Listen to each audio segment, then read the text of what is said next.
18 साल पहले मेरा उद्धार हुआ जब मैंने यीशु को अपनी जिंदगी दी। 18 साल से मैं मसीह में हूं। किसी ने मुझे सुसमाचार बताया था प्रभु के बारे में। जिसने मुझे सुसमाचार बताया था मैंने उसे गंदी गंदी गालियां दी थी। और मैं आपको बताना चाहता हूं, मुझे सुसमाचार बताने वाला कोई और नहीं, मेरी बड़ी बहन थी। मैंने उसे गालियां दी। वो कैसेट्स लेके आती थी और वो घर पे उन दिनों में टेप रिकॉर्डर्स होते थे। आज आप सब कुछ यूट्यूब पे देखते हो। मैं जिन दिनों में विश्वास में आया उन दिनों में यूट्यूब को बहुत कम लोग जानते थे। कैसेट्स आती थी, सीडी आती थी, सीडी जो डीवीडी में डाल के चलानी पड़ती थी। आज आपके पास तो एंड्रॉयड फोन है। मैं जिन दिनों में विश्वास में आया उन दिनों में ऐसे फोन होते थे जिनमें 100 मैसेजेस आते थे, नए पाने के लिए पुराने डिलीट करने पड़ते थे। इतने मजबूत होते थे वो फोन के 7 माले से फेंको नहीं टूटते थे। आज आपके लिए कितना आसान है, आपके मोबाइल में इतने वचन हैं, बाइबल है। मैं जिन दिनों में प्रभु में आया उन दिनों में फोन में बाइबल नहीं होती थी। हम नया नियम यहां पर कैरी करते थे और जहां टाइम मिलता था हम उसे पढ़ते थे। मेरी बहन ने मुझे कहा, यीशु मसीह खुदा है, तुझे जाना चाहिए। आप बिलीव कीजिए, मैं अपनी सगी बहन को बुरा भला कहता था, गालियां देता था। जानते हो मैं अपनी बहन को क्या कहता था? तू अंग्रेजों के भगवान पर विश्वास करती। यीशु अंग्रेज है। प्रभु भी जानता था यह प्रॉब्लम आएगी। अगर अब काले पैदा होते हैं तो हमें अलग नाम दिया जाता है।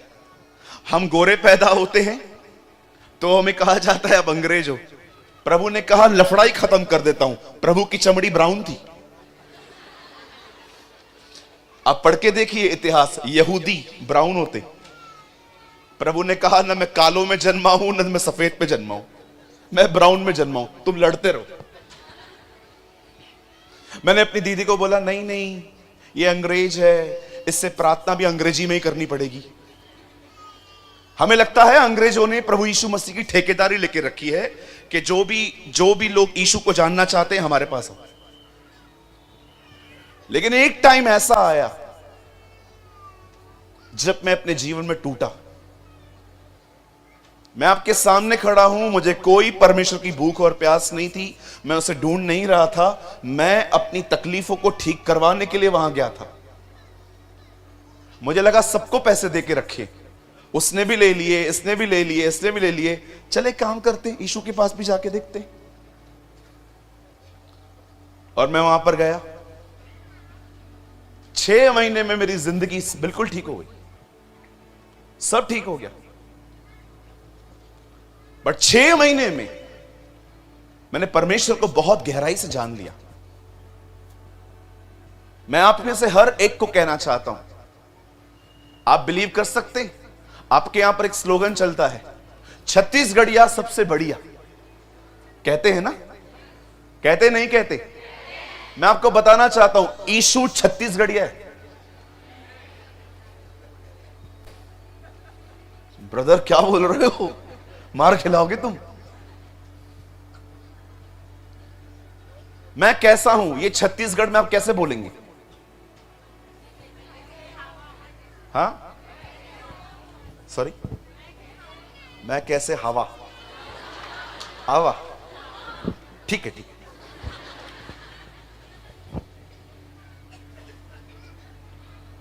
अच्छा, इसको छत्तीसगढ़ में कैसे बोलेंगे? आप बहुत प्यारे हो। बोल मेरी बहन, तू ही बोल।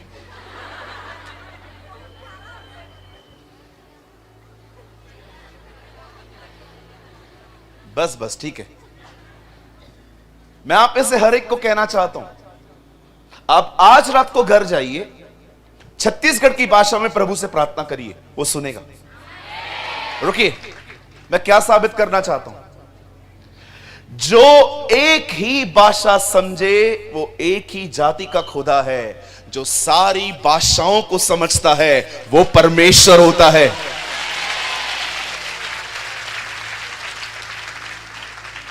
मैं सिंधी में प्रेयर करता हूं, प्रभु मेरा सिंधी में सुनता है। आप मराठी में प्रार्थना करो, वो आपको मराठी में उत्तर देगा। वो अंग्रेजों का भगवान नहीं है कि आपको उससे बात करने के लिए O father I pray in the name of Jesus ड।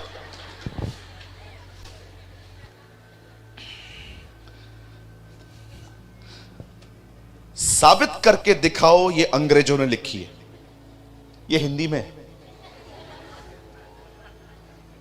साबित करके दिखाओ। मैं आपको बताना चाहता हूं जीसस क्रिश्चियंस के लिए भी नहीं आया था। अगर आपको लगता है कि आपका जन्म मसीह परिवार में हुआ है इसीलिए आप क्रिश्चियन हो, गलत।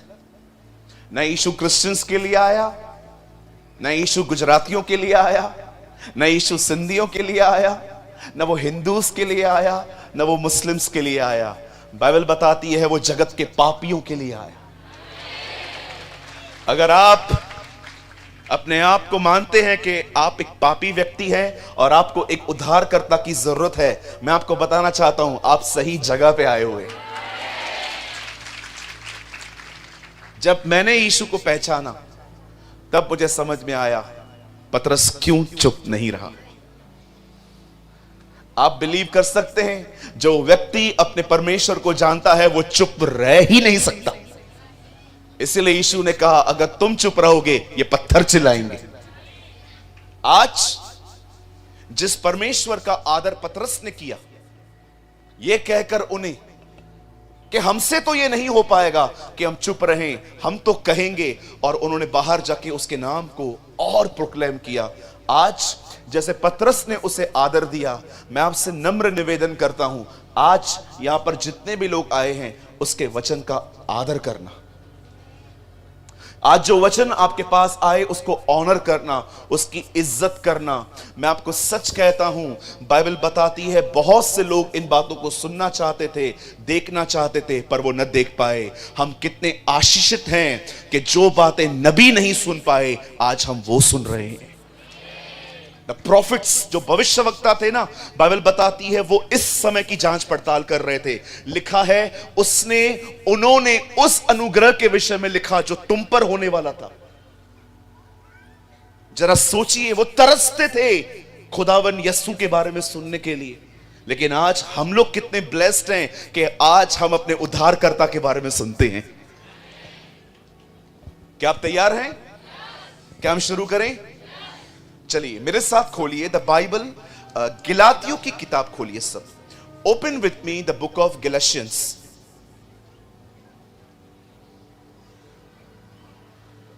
गिलातियों 3 अध्याय।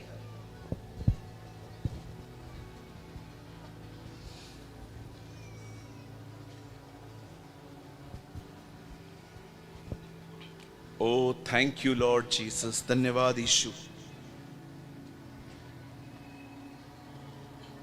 ये 2 कुरिन्थियों के बाद आता है। आप सब मेरे साथ खोलिए गिलातियों की किताब और उसका 3 अध्याय, 3 बाब। आप सब खोल लीजिए, मैं आपके लिए कुछ सेकंड्स वेट करूंगा।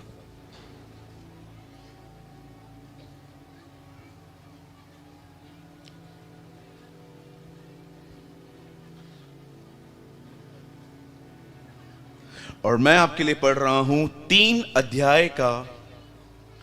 प्लीज कीप क्वाइट, शांत रहिए। 3 अध्याय का 3। क्या तुम ऐसे निर्बुद्धि हो कि आत्मा की रीति पे आरंभ करके अब शरीर की रीति पर अंत करोगे? मैं 3 गिनूंगा, आप में से हर एक को अपने अपने बाइबल में, अपने कलाम पाक में ये पढ़ना है। 1 2 3।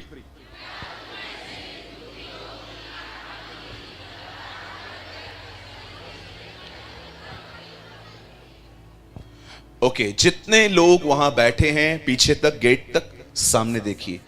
इस तरफ, इस तरफ, इस तरफ, वो जो ऊपर नीचे जहां पर भी आप बैठे हैं अपनी बाइबल को लैप पे छोड़ दीजिए, सामने देखिए।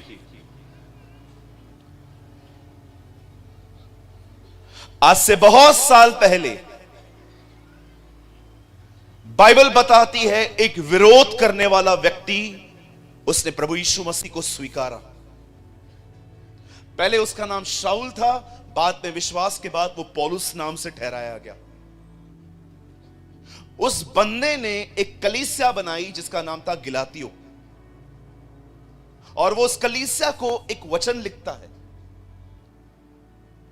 कहता है क्या तुम निर्बुद्धि हो? कहिए निर्बुद्धि। आप जानते हो निर्बुद्धि कौन है? प्रभु के वचन के अनुसार बाइबल के अंदर 4 तरह के लोग हैं, वरन 5। एक है चतुर, बोलिए चतुर। दूसरे हैं भोले, तीसरे हैं मूर्ख, और चौथे हैं बुद्धिमान। ये कैटेगरी है। कितने लोगों ने कल चतुर के बारे में सुना था? बोलिए चतुर। हाँ, बहुत लोग चतुर हैं। कुछ बोले हैं, बोलो बोले। हाँ, ये बाइबल नहीं पढ़ते, ये बोले लोग हैं। इनको अगर आप बोलोगे ना यीशु 5वें दिन जिंदा हुआ मुर्दों में से, ये उधर भी हाँ कहेंगे। इन्हें कोई फर्क नहीं पड़ता यीशु 5वें दिन पैदा हो या 6वें दिन। अगर आप इनको बोल दोगे ना अन्य भाषा नाम की कोई भी चीज नहीं है, उसे नहीं बोला जाता, ओके, नहीं बोलेंगे, क्योंकि बाइबल नहीं पढ़ते। इसीलिए वचन कहता है प्रभु का वचन पढ़कर बोला बुद्धिमान बनता है। परमेश्वर नहीं चाहता कि आप बोले बनो, परमेश्वर चाहता है कि आप बुद्धिमान बने। और तीसरे लोग हैं मूर्ख, बोलिए मूर्ख। ये बड़े खतरनाक लोग हैं। आप इनके साथ घूमोगे ना, कोड़े खाने के लिए तैयार रहो। बाइबल बताती है मूर्ख के साथ घूमेगा तुझे कोड़े लगेंगे। मेरा एक दोस्त है, मैं प्रभु को धन्यवाद करता हूं अब वो मेरा दोस्त नहीं है। मेरा एक दोस्त है, बहुत गुस्सा आता है उससे, बहुत गुस्सा, बोलिए बहुत गुस्सा। एक होता है गुस्सा पी जाते हैं लोग, सह लेते हैं ना। एक होते गाली निकालते, एक होते चीजें उठा के फेंकते, वो उनमें है। देखिएगा ना कुछ कुछ लोग गुस्से में आके फेंक देते हैं। मुझे एक दिन प्रभु ने साफ साफ कहा इससे दूर रहे, ये मूर्ख व्यक्ति है। और मैं थोड़ा ज्यादा ही आत्मिक था उन दिनों में, सबको उठा के लेके चलने की कोशिश करता था। बाद में मुझे मालूम पड़ा ये लोग मुझे उठा के लेके चल रहे हैं। अब मुझे लगता था मैं सबको उठा के लेके चलूंगा, मैं परमेश्वर बनने की कोशिश करता था। एक खुदा ही है जो सबको उठा के लेके चलता है, हम नहीं बन सकते। कहिए अपने बाजू वाले को, आप सबको उठा के लेके नहीं चल सकते। हाँ, एक दिन मैंने उस भाई को फोन किया, मेरे पास उन दिनों में 2 व्हीलर नहीं होता था। मैंने उस भाई को कॉल करके कहा ब्रदर कहां चलना है? हाँ हाँ बिल्कुल, मैं गाड़ी लेके आता हूं पास, भैया मैं आता हूं। हम लोग गए और हमारा काम हो गया। हम वापस आ रहे थे, एक हवलदार ने उसकी गाड़ी रोकने की कोशिश की, चेक करने के लिए कि लाइसेंस है कि नहीं है। हवलदार जहां खड़ा था ना, वो दूर से ऐसे कर रहा था, उसके पैरों पे ब्रेक मारी, इधर तक टायर आ गया। हवलदार ने बोला पागल है क्या, दिखता नहीं है? मेरे को लग जाता तो। बोलता है लगा क्या?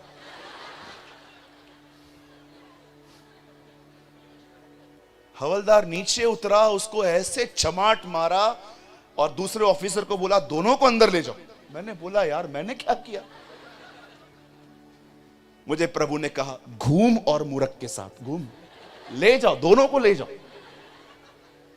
दोनों को अंदर ले गए।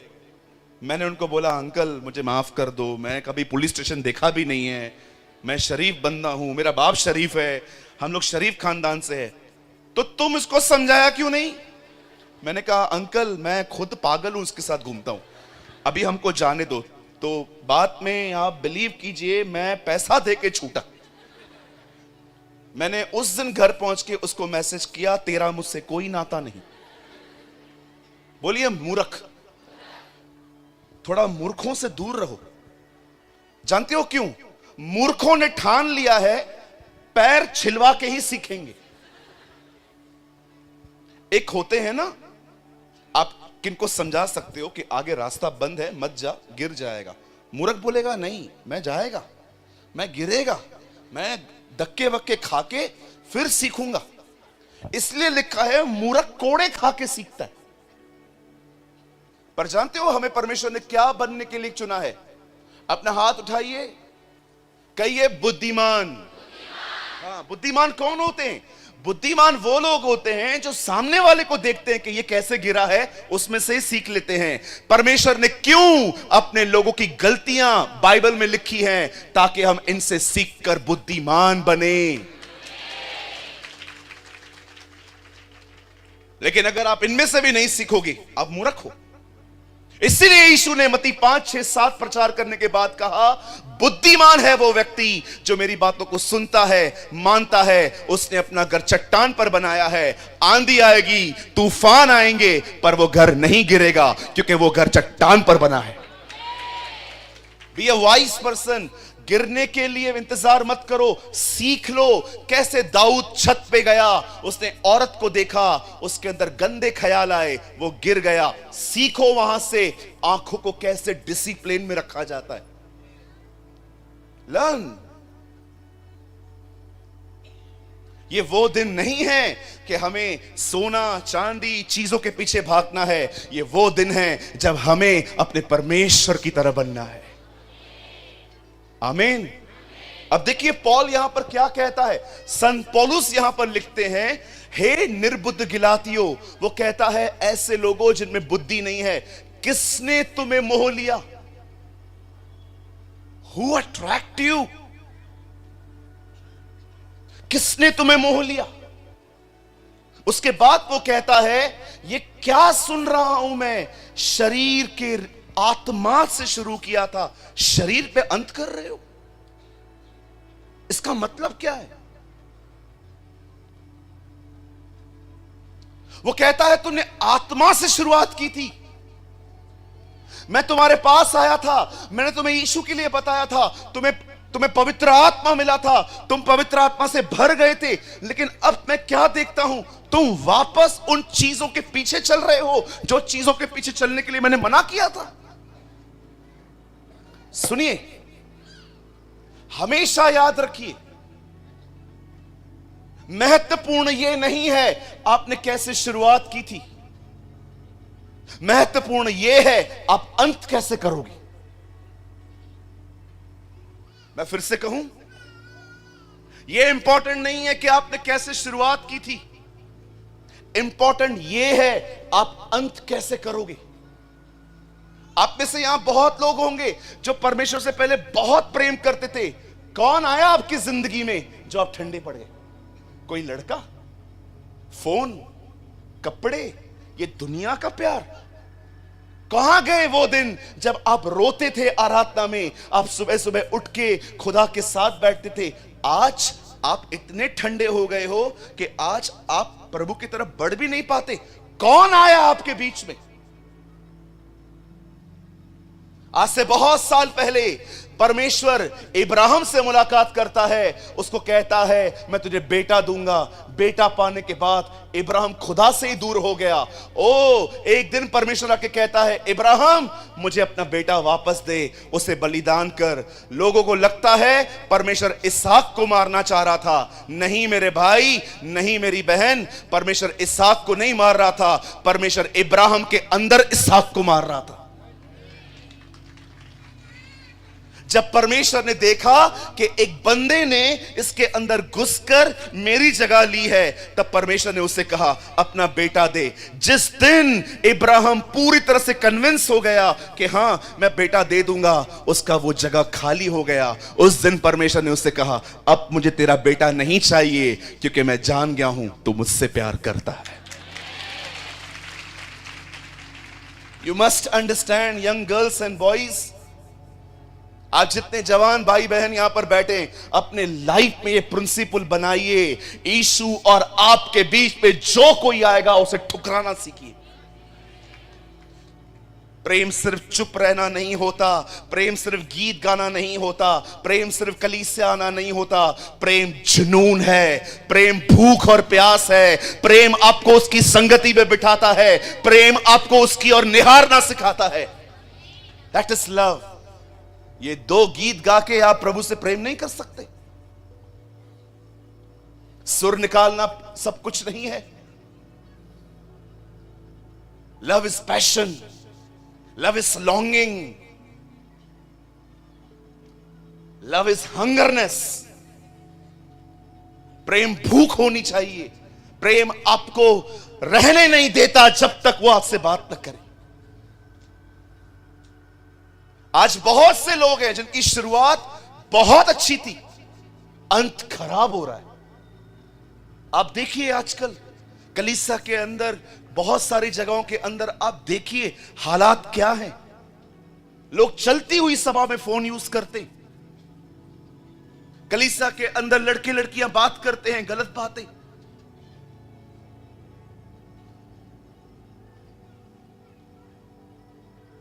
मसीह लोगों की गर्लफ्रेंड्स हैं। एक को मैंने कहा ये गलत है, बोलता है एक ही तो रखी है। मैंने कहा और क्या 15 रखेगा? एक को मैंने समझाया, भैया तू क्या कर रहा है? मैं उसके बगैर जी नहीं सकता। क्या? अगर वो मुझे नहीं मिली तो मैं मर जाऊंगा। मुझे ऐसा बोला। मैंने कहा चल मैं मारता हूं तुझे, चल। ये जिंदगी है? This is your life? क्या परमेश्वर ऐसे संबंधों को आशीष देता है? Let God bless these filthy relationships. झांचिए आज आप कैसे थे पहले, आज आप कैसे हैं? कैसे शुरुआत की थी आपने, और आपका अंत कैसे होना है?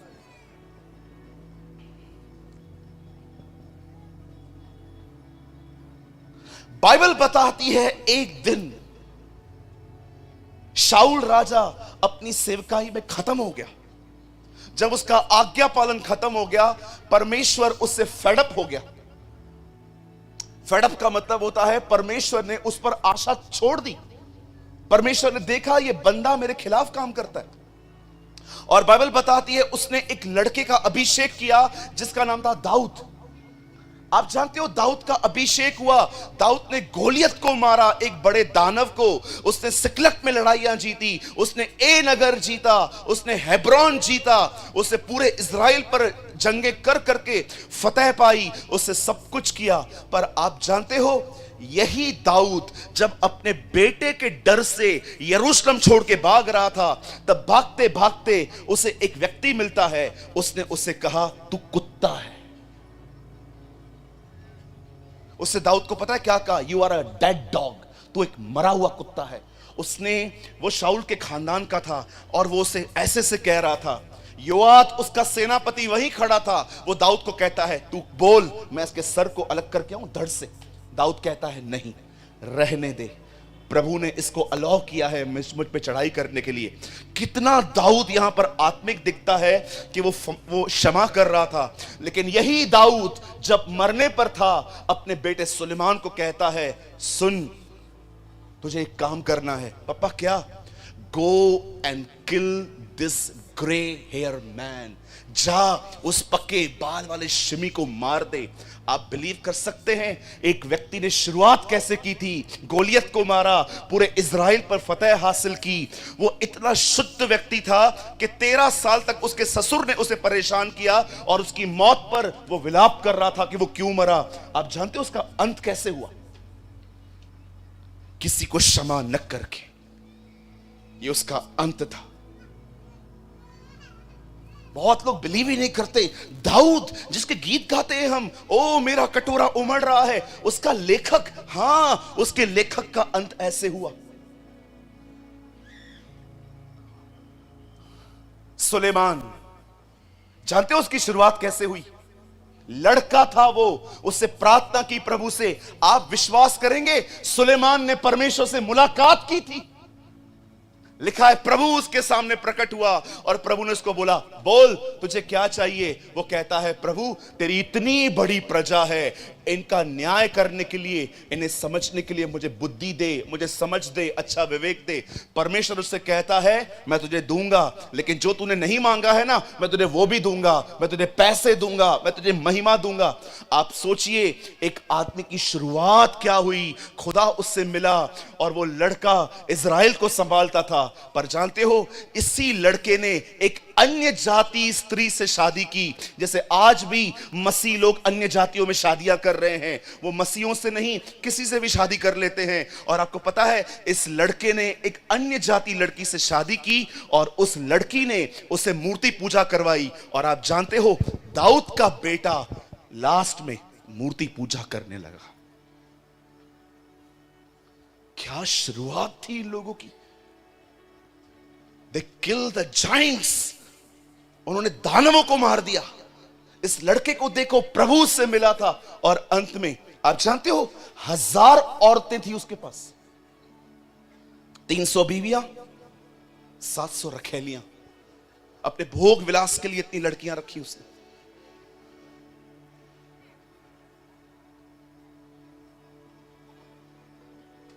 नोहा, कितने लोग जानते हैं नोहा कैसा था।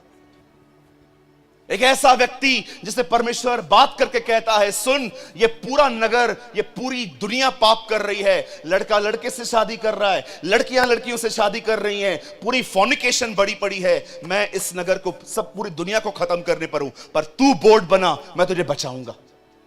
120 साल इतिहास कहता है नूह ने उस जलयान को बनाया और वचन कहता है उस आदमी का जल में यान उठाया गया। बाइबल बताती है 5 महीने तक उसका जहाज पानी के ऊपर तैर रहा था। उसके बाद वो नीचे उतरा। वो व्यक्ति जो सबको खत्म होते देखने के बाद, वो पहला जन्म, वो व्यक्ति जिसको सौभाग्य मिला, जिसको ये मिला कि वो पूरी दुनिया को अकेले देखे। पर जानते हो, जैसे वो बाहर निकला, उसे घमंड हुआ, मैं अकेला हूं। उस घमंड में उसे शराब पी ली।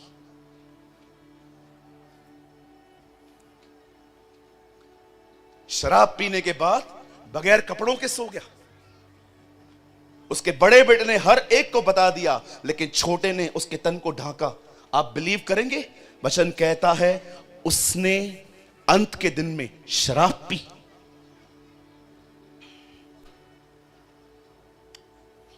क्या शुरुआत की दाऊद ने, क्या शुरुआत की सुलेमान ने, क्या शुरुआत की नूह ने। कितने लोग गिदोन को जानते हैं? His name was Gideon.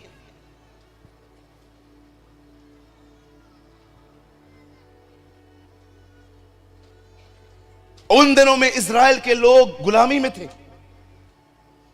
फिलिस्तीनियों के वश में थे। परमेश्वर गिदोन पे प्रकट होता है और कहता है, हे गिदोन, हे शूरवीर सोरमा, उठ, तुझे लड़ना है। पहले के दिनों में वो विश्वास नहीं कर रहा था, पर उसके बाद बाइबल बताती है उसने विश्वास किया परमेश्वर पर, उसने इज़राइल पे फतेह पाई, उसे जीत दिलाई। पर आप जानते हो उसका अंत कैसा हुआ? अंत के दिनों में वो खड़े होकर कहता है, हे इज़राइलियों, 40 साल तक मैंने तुम्हारी सेवा की, अब तुम्हें भी मेरे लिए कुछ करना है। अपना अपना सोना मुझे दो।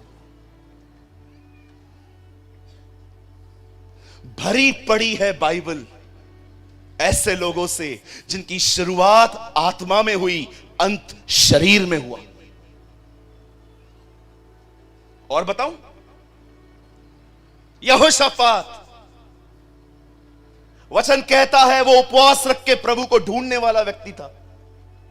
अब पढ़ के देखिए, अंत में उसने भी मूर्ति पूजा की। आज मैं आपसे पूछना चाहता हूं, यहां पर जितने भी लोग बैठे हुए हैं, मुझे बताइए, जितना आप खुदा के पहले करीब थे, क्या आज आप उसके करीब हो उतना? कहीं ऐसा तो नहीं है आपके साथ भी वही हो रहा है जो उनके साथ हुआ?